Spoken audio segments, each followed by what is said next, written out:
Junior Game Bootcamp is een kamp voor jongeren van 12 tot 18 jaar die hier leren games te ontwikkelen.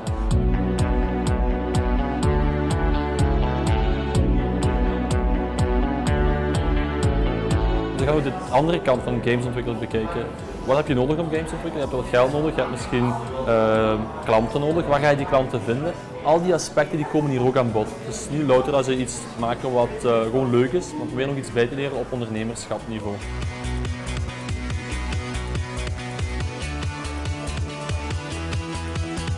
We moesten een spel maken en we zijn dus begonnen met te gaan brainstormen in groep allemaal.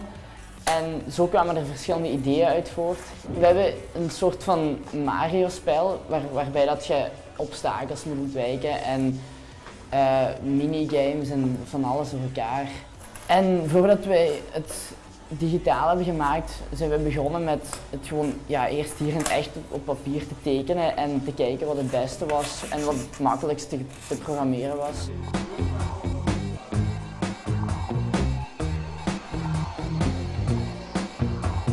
Het is interessant, want je kunt veel nieuwe dingen leren over computers. Gelijk hoe dat je spelletje maakt en al die dingen. Het is ook interessant om te zien wat andere mensen ervan maken. En het is ook wel fijn om dan eens nieuwe vrienden te maken hier. Ja, we hebben hier al van alles geleerd, zoals als je ergens op klikt dat je je mannetje verplaatst. Of als je events toevoegt dat je van alles effecten hebt op je spelletje. Ons spel gaat zo een bovenaanzicht aannemen, waar je met twee vrienden je verloren vrienden moet gaan zoeken. Door die te genezen. Eerst vinden en dan moet je die genezen door pizza's te vinden. En als je genoeg pizza's hebt, dan kun je een vriend genezen en dan komt hij bij de groep.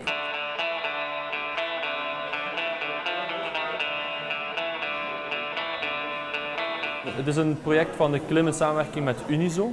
En we hebben het financiën gekregen van minister Chris Peters, voormalig minister Chris Peters, vanuit het agentschap Ondernemen. Als KLIM vinden we het belangrijk om in dit project mee te doen, omdat we hier eigenlijk de jongeren al kunnen warm maken voor onze opleidingen. We hebben binnen de KLIM ook wel opleidingen waar jongeren hiermee verder kunnen gaan, waar we hun games leren ontwikkelen, maar waar we ook een stap verder gaan naar televisie. Heel veel dingen die ze hier leren kunnen ze ook in televisiewerk gebruiken, in de filmwereld.